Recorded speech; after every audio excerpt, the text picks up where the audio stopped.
अर्जुन नंदीपुर गांव में रहता था। आज उसकी बहन मीशा की शादी थी, इसीलिए अर्जुन बाजार से ढेर सारा सामान खरीद कर ला रहा था। उसने सारा सामान एक टैक्सी में रखा। कहाँ जाना है तुम्हें? नंदीपुर गांव चलोगे? उधर मीशा अर्जुन का इंतजार कर रही थी। ये अर्जुन कितनी देर में आएगा? बारात आने वाली है और अर्जुन अभी तक नहीं आया। शायद वो ट्रैफिक में फंस गया होगा। शाम हो गई लेकिन अर्जुन वापस नहीं लौटा। मीशा ने उसे फोन किया लेकिन वो फोन भी नहीं उठा रहा था। मीशा ने सारी बात अपनी फ्रेंड सीता को बताई। अर्जुन कौन से रास्ते से बाजार गया था, बताओ मुझे। वो जंगल वाले रास्ते से गया होगा, क्योंकि जंगल वाला रास्ता थोड़ा छोटा पड़ता है। ये तो गड़बड़ हो गई। पिछले कुछ दिनों से जंगल में एक जेब काटने वाली चुड़ैल भटक रही है। मुझे डर है कहीं अर्जुन को उस चुड़ैल ने ना पकड़ लिया हो। तो अब हमें क्या करना चाहिए? सीता प्लीज मेरी मदद करो। मैं कृष्णा को बुला कर लाती हूँ, फिर हम तीनों अर्जुन को ढूंढने चलेंगे। तुम चिंता मत करो। मीशा, सीता और कृष्णा अर्जुन को ढूंढने निकल पड़ते हैं। हमें रास्ते में किसी से पूछना चाहिए कि उन्होंने किसी 20 साल के लड़के को देखा है क्या? इन तीनों को एक आदमी मिलता है।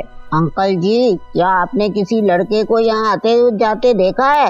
हाँ, मैंने एक लड़के को टैक्सी से ढेर सारा शादी का सामान ले जाते देखा था, लेकिन उसे जेब काटने वाली चुड़ैल ले गई है। अंकल जी, क्या आपने उस चुड़ैल को उसे ले जाते हुए देखा था?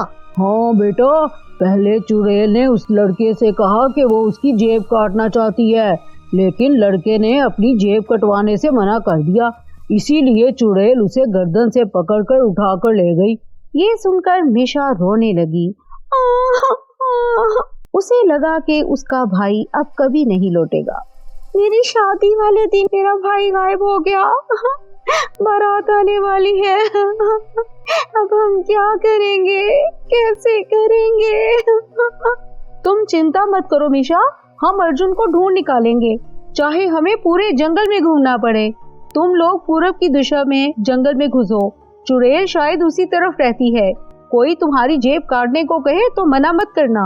वो आदमी एक लुटेरा था। उसने जब देखा कि कृष्णा, मीशा और सीता जंगल में घुस गए हैं, तो उसने अपने एक साथी को उनके पीछे लगा दिया। पूरब दिशा के जंगल में दलदल थी। कृष्णा, सीता और मीशा जल्दी जल्दी चलकर चुड़ैल तक पहुंचना चाहते थे, लेकिन वो लोग दलदल में फंस गए। तभी लुटेरे का साथी वहां पहुंच गया।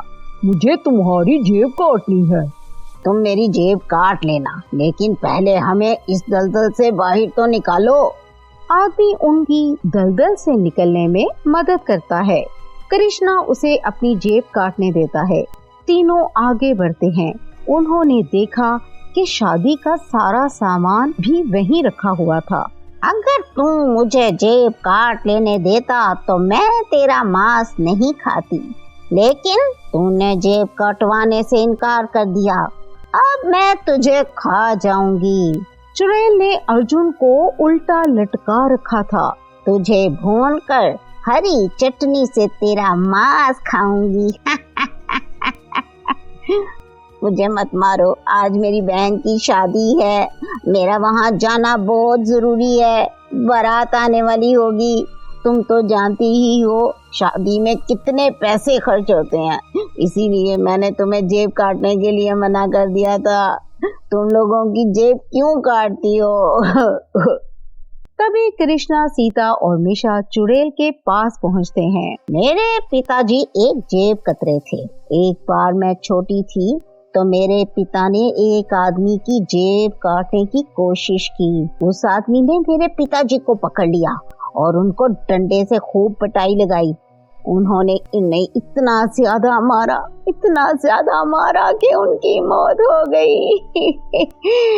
इसलिए मैं अब लोगों की जेब काट कर उनसे बदला लेती हूँ।